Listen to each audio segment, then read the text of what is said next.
Hi guys, so we're going to do something a little different today. So I'm not playing any Ark. So this is Big Red. I call it Big Red, even though it's grey and black. Right then, so due to your kind generosity and for all your donations and everything, I've been able to buy this array of parts. We'll go through them a little bit later of what we've got, but I've just basically just set it out for a little display. So right, so we'll do a little introduction. So this is a Big Red, as I call it, because it's AMD.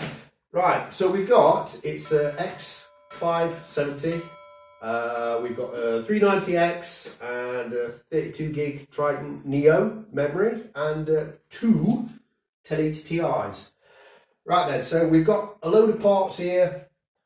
Water cooling. So this is my first attempt at water cooling. Well, I say first attempt, I've done it before, but I have got a load of stuff. So we've got EK blocks, XPSP radiators, tubing, Fantex CPU block, P12 fans, and everything else like. Right.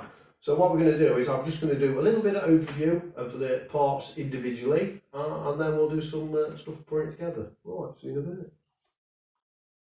Fantex Glacier C358 CPU water block with it's got an acrylic cover, RGB addressable lighting. The block is 70 by 70 by 4 millimeters, and it's a nickel plated copper. XSPC RX 480 quad fan radiator version 3. It's matte black painted brass and copper core. The core thickness is 46 millimeters.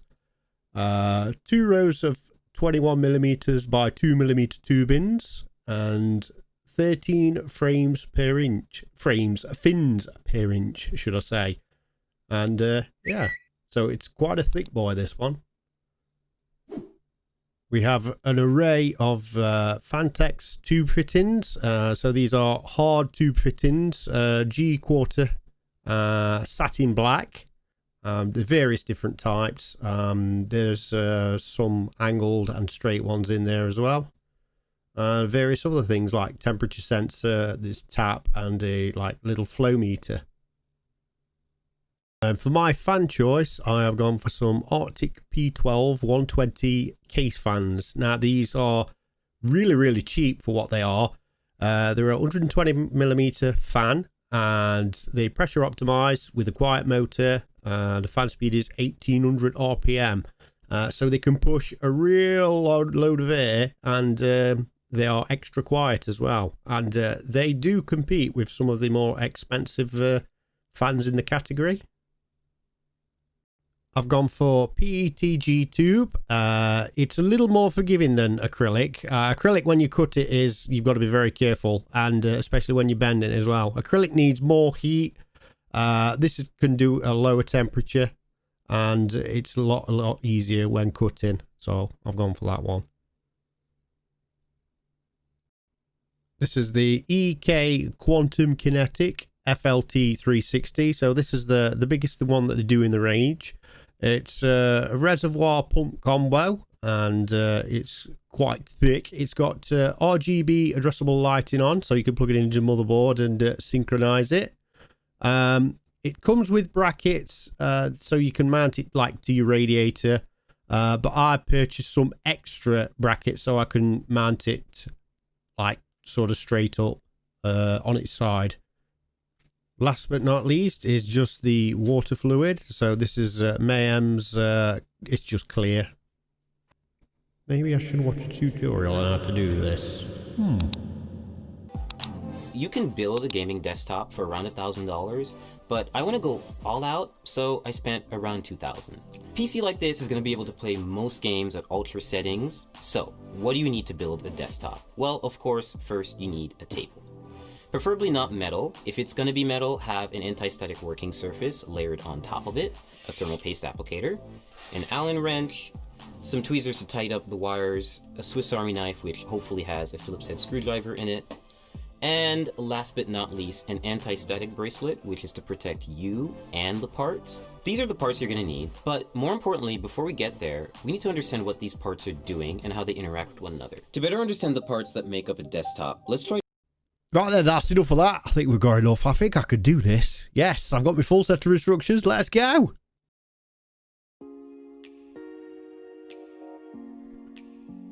Right then, so we just need to remove all the old parts first. So we won't be needing that.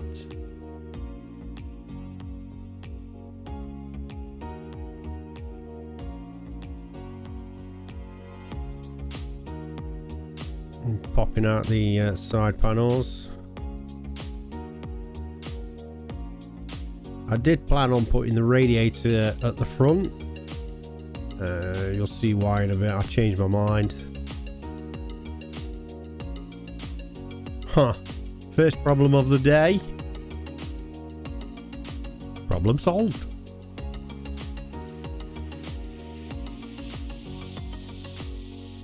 Like a glove.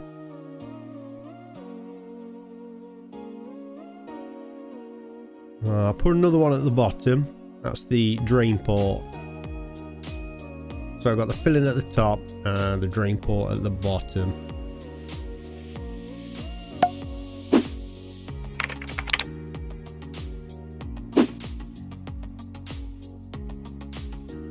Plugging in the fans.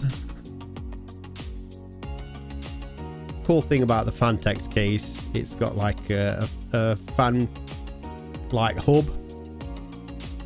So you can plug like lots of fans in it.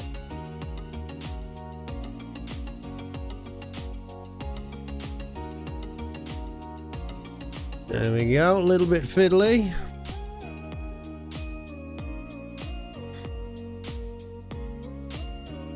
Ooh, peely porn.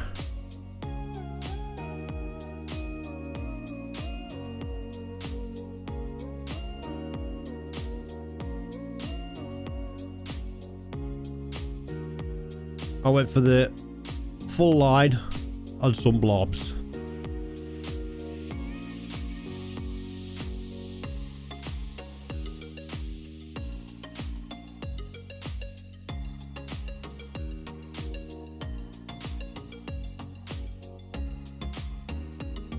Get on, damn it.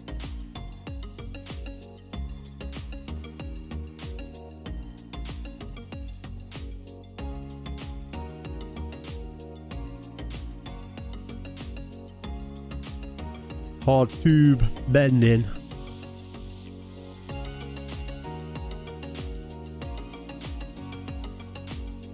I messed up on a couple of ones. Would I do it again? Yeah, definitely.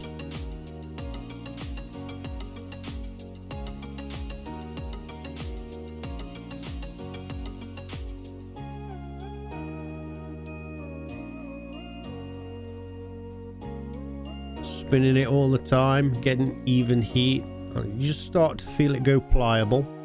So I did the first bend by hand, using the table corner for 90 degrees. Why not? Just a little check fit. Wrong port, Jim. Damn it.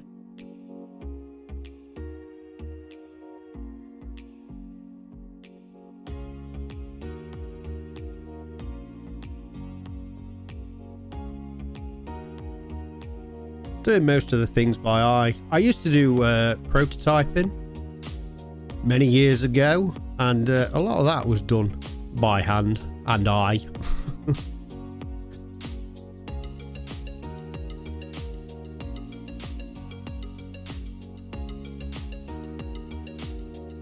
This time I used a mandrel. It's basically like a little former, so you can squeeze the tube in and get a little bit of a tighter bend.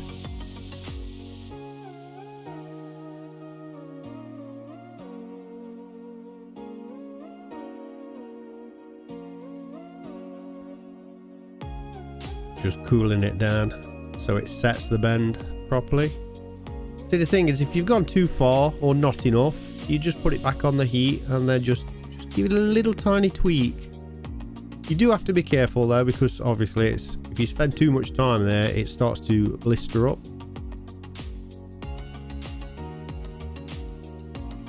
One more bend. And then that's my first section of the loop done.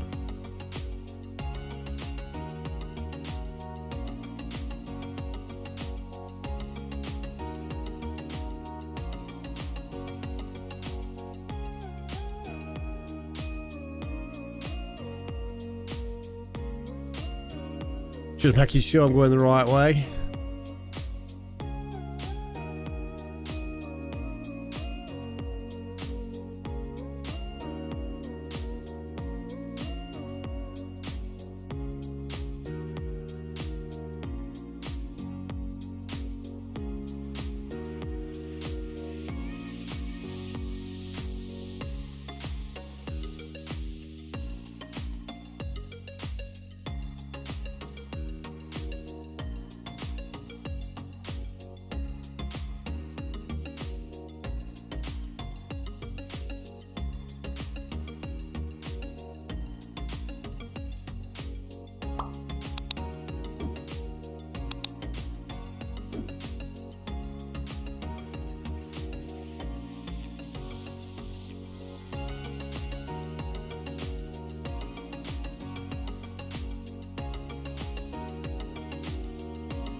That's all you need, just to hold it in place for a little bit, just to, you can feel it. You just put a little pressure on and you can feel it.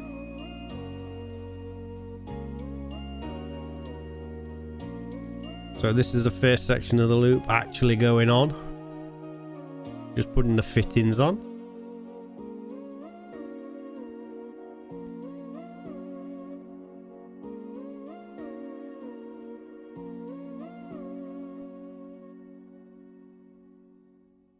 Thing with Hardline tuning is you need to really plan out your loop, where you're going. With the flexi tubing, well, it's a bit more forgiving. You can put your stuff and then do your tubing afterwards, but sort of kind of guess it. This one you've got to be a little bit more precise. I messed up a couple of times as well, but all in all, not too bad.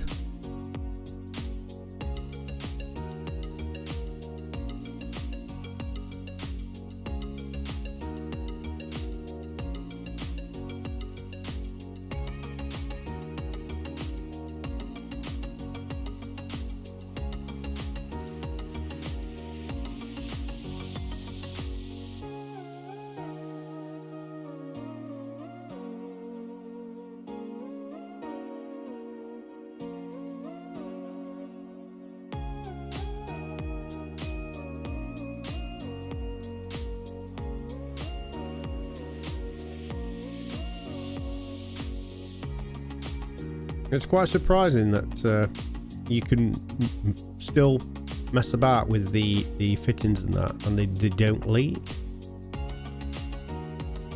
So I was kind of scared when I got water in it that if I was messing about with anything, that it was just going to jet water everywhere. But no, they're pretty good.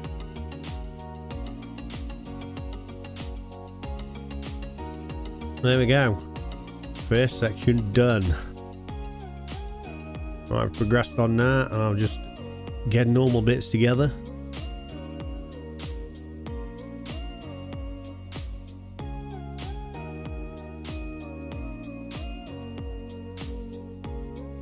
We did have a bit of an issue.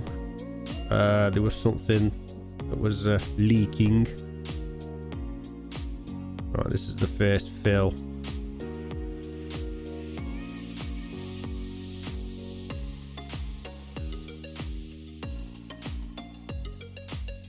There was a bit of a leak, so we had to sort that out. And it didn't take too long.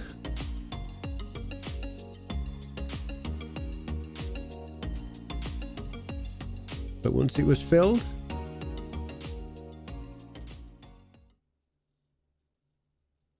she be alive.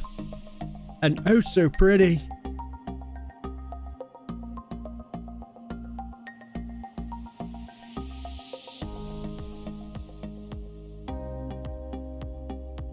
So there's still plenty of air bubbles in the tank. I've still got 1 or 2 more bits to do as well. I need to put a fill port in. I'm going to 3D print a little bracket at the top. I've got to order some more tubing. I'm not happy with 1 or 2 pieces of tubing on this loop. I'm going to do them again. But yeah, all in all, it was pretty good. Alright guys, I'd like to say thank you to my brother Gigaram, who was filming and helping me out while this was going off.